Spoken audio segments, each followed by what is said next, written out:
বসুন্ধরা গ্রুপের চেয়ারম্যান আহমেদ আকবর সোবহান সহ পরিবারের 9 সদস্যকে গ্রেপ্তার করেছে পুলিশ। রাজস্ব ফাঁকি, ঋণ জালিয়াতি, অর্থ আত্মসাৎ সহ নানা অভিযোগে বসুন্ধরা গ্রুপের চেয়ারম্যান আহমেদ আকবর সোবহান, এমডি আনভীর সহ তাদের 9 সদস্যকে গ্রেফতারের পর এই তথ্য জানিয়েছে র্যাব। এইবার সিন ইন্ডিয়ারে ভইরা দেবে। একেই বলে মরার উপর খরার ঘা। শেরের উপর যে সমাসের আছে এটা সবসময় মাথায় রাখা উচিত। মানুষ ফ্যাসিস্ট হয়ে একটা রাষ্ট্র তার প্রতিবেশী রাষ্ট্রগুলোর উপরে প্রভাব কর্তৃত্ব তৈরি করে। মোদির তো ঘুম হারাম। ভারতের সেনাপ্রধান যিনি আছেন ওনারও টেনশন, নৌবাহিনী প্রধানের টেনশন, যারা এয়ার ভাইস মার্শাল আছেন তাদের টেনশন।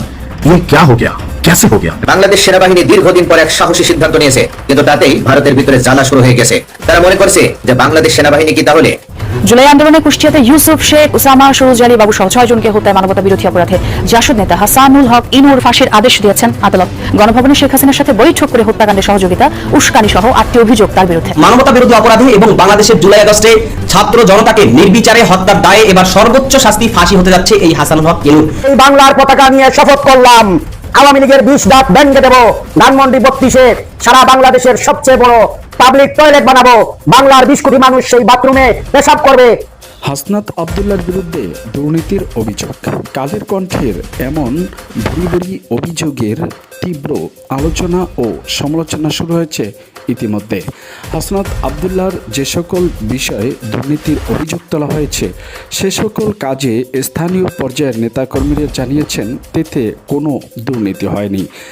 উল্টো কালের কণ্ঠ ভুয়া নিউজ ছাপিয়েছেন এমনটাই আশা করেছেন এবং তারা দাবি জানিয়েছেন।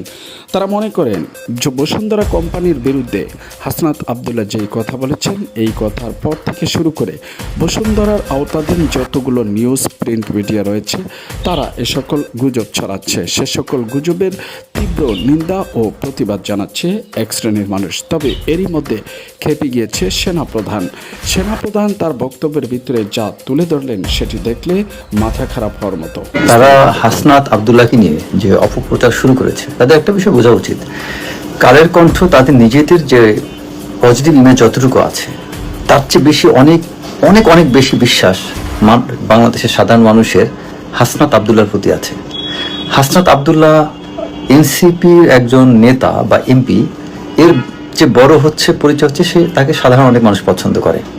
ইভেন বিএনপি বলেন, জামাত বলেন, সব দলের লোকেই কম বেশি, আওয়ামী লীগ ব্যতীত, আমি আবার বলছি আওয়ামী লীগ ব্যতীত সব দলের লোকেই হাসনাত আবদুল্লাহকে কিন্তু কম বেশি পছন্দ করে।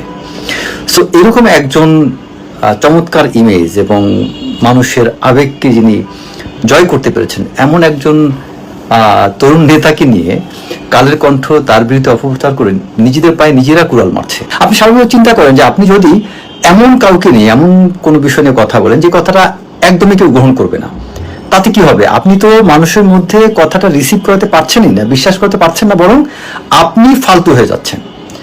এই কালের কণ্ঠ কেন এই আত্মঘাতী কাজটা করছে হাসনাত আবদুল্লাহকে নিয়ে? এবং কালের কণ্ঠ অ্যাকচুয়ালি আনভীরকে মানে এখানে প্রোটেক্ট করতে চাওয়া একটা বৃথা চেষ্টা। বরং আপনি ভাই নিজের অস্তিত্ব নিজে টিকিয়ে রাখেন। এখন আনভীরের জন্য আপনি যদি এখন এমন কিছু মানে আপনার ওনারশিপ নেন যেটার কারণে আনভীরকে তো বাঁচাতে পারবেন না, বরং আপনি নিজে ধ্বংস হবেন। তার চেয়ে বরং আনভীর একটা নিয়মতান্ত্রিক ওয়েতে আইনি প্রক্রিয়া যা হওয়া তা হবে, আপনি আপনার মতো টিকে থাকেন। কালের কণ্ঠ আসলে আমি জানি না তারা কেন এরকম আত্মঘাতী কাজটা করছে এবং হাসনাত আবদুল্লাহর মতো একজন নেতাকে নিয়ে কেন আজে বাজে মিথ্যা অপপ্রচারগুলো করছে। বাংলাদেশে মসজিদের কি একটা কথা নিয়ে তারেক হাসনাত আবদুল্লাহকে নিয়ে এটা লিখলো, বাংলাদেশের প্রকৃত দুর্নীতি যারা করছে তাদেরকে নিয়ে বলেন। আপনারা কেন নিজেরা গ্রহণযোগ্যতা হারাচ্ছেন? হাসনাত আবদুল্লাহ বাংলাদেশে কিন্তু একটা তরুণদের জন্য একটা ব্র্যান্ডে পরিণত হয়েছে, এটা মনে রাখতে হবে। অনেক মানুষ আছে হাসনাত আবদুল্লাহকে এখন পর্যন্ত পছন্দ করে। যদি অহংকার বশত হাসনাত আবদুল্লাহ কখনো ভুল করে সেটা ভিন্ন কথা। আমি ব্যক্তিগতভাবে হাসনাত আবদুল্লাহকে চিনি, খুব কাছ থেকে ছেলেটাকে দেখার সুযোগ হয়েছে। আমি বলবো সামনাসামনি হাসনাত আবদুল্লাহ একটা অসাধারণ ছেলে, একদমই অসাধারণ। তাকে আপনারা দূর থেকে যেরকম দেখেন সে কাছের থেকে আরো বেশি চমৎকার। তো আমি হাসনাত আবদুল্লাহর জন্য দোয়া করি। আমাদের পলিটিক্যালি মতভেদ থাকতে পারে, কিন্তু ব্যক্তি হাসনাত আবদুল্লাহ যথেষ্ট সম্মান পাওয়ার যোগ্য এবং সে এখন পর্যন্ত সে যথেষ্ট ক্লিন আছে। হাসনাত আবদুল্লাহ, আসিফ নাহিদ এক জিনিস না। আসিফ নাহিদ এদের অনেক দুর্নাম আছে, মাহফুজ এদের অনেক দুর্নাম আছে, কিন্তু এনসিপিতে হাসনাত আবদুল্লাহ একমাত্র ব্যক্তি যিনি এখন পর্যন্ত তার মধ্যে কিছু নীতি আদর্শ ধরে রাখতে পেরেছেন। ফ্যাসিবাদ আমলে বাংলাদেশ সেনাবাহিনীর উপরে ভারত যে একচ্ছত্র আধিপত্য কায়েম করে রেখেছিল তার কিছু কিছু প্রমাণ আমাদের সামনে আসতে শুরু করেছে। দীর্ঘ 17 বছর বাংলাদেশ সেনাবাহিনী ভারত যেভাবে যে ডক্ট্রিন দিয়েছে, যেভাবে প্রেসক্রিপশন ধরিয়ে দিয়েছে, শেখ হাসিনা সেই ডক্ট্রিন, সেই প্রেসক্রিপশন সেনাবাহিনীর উপরে আরোপ করেছে, আর সেনাবাহিনী সেটি বাস্তবায়ন করেছে। কিন্তু সময় পাল্টেছে। সময় পাল্টে যাবার কারণে বাংলাদেশ সেনাবাহিনীর ভিতরেও একটা পরিবর্তন আমরা দেখতে পাচ্ছি। সেই পরিবর্তনের অংশ হিসেবেই বাংলাদেশ সেনাবাহিনী নতুন একটি ব্রিগেড গঠন করেছে এবং নবগঠিত এই ব্রিগেড 4টি কোম্পানিতে বিভক্ত করেছে। এই 4টি কোম্পানির 4টি নামকরণ করা হয়েছে, আর বিপত্তিটা বেঁধেছে এই নামকরণ নিয়ে। ভারতীয় সেনাবাহিনীর আধিপত্য যদি আমাদের সেনাবাহিনীর উপরে প্রতিষ্ঠিত থাকতো এখনো, তাহলে এই নামকরণ বাংলাদেশ সেনাবাহিনী করতে পারতো না। এখানে ভারত প্রবলভাবে আপত্তি জানিয়েছে এবং বিশেষ করে ভারতীয় সাংবাদিক চন্দন নন্দী, তিনি এই বিষয়টি নিয়ে আলোচনা করে ভারতীয় মিডিয়ায় একটা হইচই ফেলে দিয়েছেন। চন্দন নন্দীর ব্যাপারে কথা বলার আগে আসেন আগে আমরা একটু জানি যে বাংলাদেশ সেনাবাহিনী কি নামকরণ করেছে তার 4টি নতুন কোম্পানিতে। বাংলাদেশ সেনাবাহিনীতে আগে একটি ব্রিগেড ছিল, প্রথম বাংলাদেশ ব্রিগেড, ওটার নাম ছিল। স্বাধীনতার পরপরই এই ব্রিগেডটি গঠন হয় এবং ওর নামকরণ করা হয়েছিল প্রথম বাংলাদেশ ব্রিগেড। এই ব্রিগেডে 5টি কোম্পানি ছিল। সেই 5টি কোম্পানির নামকরণ করা হয়েছিল 1971 সালের মহান মুক্তিযুদ্ধে যারা শহীদ হয়েছিলেন এবং ভাষা আন্দোলনে যারা শহীদ হয়েছিলেন তাদের নামে, যেমন বরকত কোম্পানি, রফিক কোম্পানি, সালাম কোম্পানি, নূর মোহাম্মদ কোম্পানি, হামিদ কোম্পানি, এরকম 5টি কোম্পানিতে বিভক্ত করা হয়েছিল ওই প্রথম বাংলাদেশ ব্রিগেডকে। এরপরে বাংলাদেশ সেনাবাহিনীর কার্যক্রম এবং তার পরিধি বৃদ্ধি পাওয়ায় সেনাপ্রধান বিএমএতে উপস্থিত হয়ে নতুন আরেকটি ব্রিগেড গঠনের উদ্যোগ নেন এবং ঘোষণা দেন। সেই ব্রিগেডের নামকরণ করা হয় দ্বিতীয় বাংলাদেশ ব্রিগেড। এই ব্রিগেডে আবার 4টি কোম্পানি করা হয়। এই 4টি কোম্পানির নামকরণ করা হয় ইসলামের 4 খলিফা হযরত আবু বকর, হযরত ওমর, ওসমান, আলী, এই 4 জনের নামে।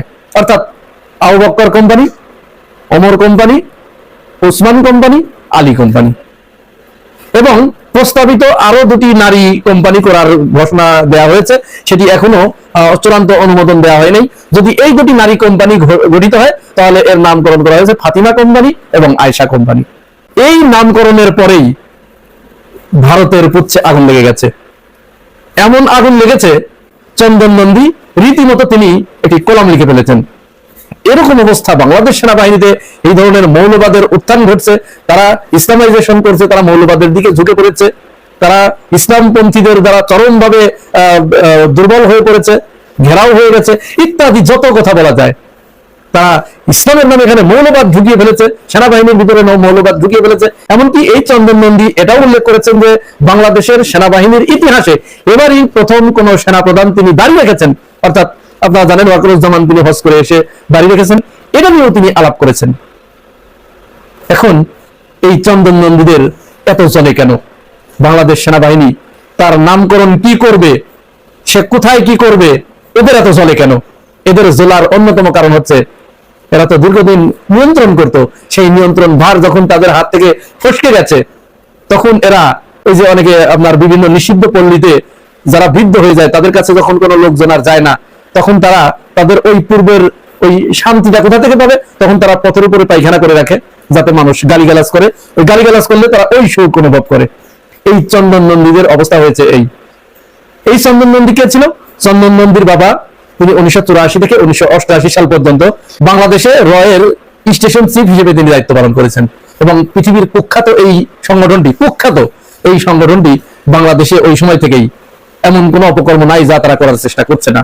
বাংলাদেশকে অস্থিতিশীল করার জন্য, ভারতের অঙ্গরাজ্য বানানোর জন্য তারা একের পর এক প্রচেষ্টা চালাচ্ছে। এখন চন্দন নন্দীদের এখানে কথা কেন? চন্দন নন্দীর দেশে অর্থাৎ ভারতে তারা কি করছে সেটা তাহলে আমাদের একটু দেখা দরকার। তাদের সেনাবাহিনীতে কি নামকরণ বা তাদের স্লোগান কি, এইটা আসেন আমরা একটু শুনি, তারপরে চন্দন নন্দী এর কি জবাব দেয় সেই জবাবের অপেক্ষায় আমরা থাকবো। ভারতের সেনাবাহিনীর বিভিন্ন রেজিমেন্ট আছে, সব দেশের সেনাবাহিনীতেই বিভিন্ন রেজিমেন্ট আছে, তাদের বিভিন্ন স্লোগান থাকে, তাদের বিভিন্ন মন্ত্র থাকে। প্রত্যেক দেশেই তাদের ধর্মীয় বিষয়গুলোই সেনাবাহিনীকে বেশি গুরুত্ব দেওয়া হয়, কারণ ধর্মীয় মন্ত্র বলে সবাই বলিয়া নয়, এখানে নীতিবাক্য যেগুলো থাকে সেইগুলো দিয়ে তাদেরকে দেশপ্রেমের মন্ত্রে উজ্জীবিত করা হয়। তো তারই ধারাবাহিকতায় তাহলে ভারতের যে বিভিন্ন রেজিমেন্ট আছে তাদের কি মন্ত্র এবং রেজিমেন্ট গুলোর নাম এবং স্লোগান কি, আসলে এটা আমরা একটু জেনে দেখি। তাদের একটা রেজিমেন্ট আছে, সেই রেজিমেন্টের নাম হচ্ছে রাজপুত রেজিমেন্ট। এই রাজপুত রেজিমেন্টের স্লোগান কি জানেন? বলে বজরং বলি কি যায়, মানে ভগবান রাজপুতের বা হনুমানের জয় হোক, এটা হচ্ছে তাদের স্লোগান। তাদের আরেকটা রাজপুত রাইফেলস নামে আরেকটা রেজিমেন্ট আছে, সেই রেজিমেন্টের স্লোগানটা হচ্ছে রাজা রামচন্দ্র কি জয়, অর্থাৎ রামচন্দ্রের জয় হোক, রামের জয় হোক। তাদের আরেকটা রেজিমেন্ট আছে, সেই রেজিমেন্টের নাম আছে ডোগরা রেজিমেন্ট। এই ডোগরা রেজিমেন্টের স্লোগান হচ্ছে জোয়ালা মাতা কি যায়, অর্থাৎ জোয়ালা মাতার জয় হোক। জোয়ালা তাদের একটা দেবী আর কি। তাদের আরেকটা ব্রিগেড আছে, সেই ব্রিগেডের নাম গার্ড ব্রিগেড। সেই গার্ড ব্রিগেডের যে মন্ত্র, তারা যে মন্ত্র বলে। দর্শক, এতক্ষণ পর্যন্ত যারা আমাদের সাথে ছিলেন আপনাদের সকলকে জানাই অসংখ্য ধন্যবাদ। যারা এখনো চ্যানেলটিকে সাবস্ক্রাইব করেনি, এই চ্যানেলটি সাবস্ক্রাইব করে পাশে রাখা বেল বাটনটি অন করে দেবেন প্রত্যেক মুহূর্তের আপডেট নিউজগুলো পাওয়ার জন্য। তো আজকের মতো এখানে বিদায় নিচ্ছি, দেখা হবে অন্য কোনো ভিডিওতে। ততক্ষণ পর্যন্ত সকলে ভালো থাকুন, সুস্থ থাকুন, সকলের সুস্বাস্থ্য দুর্গ কামনা করে বিদায় নিচ্ছি। আল্লাহ হাফেজ।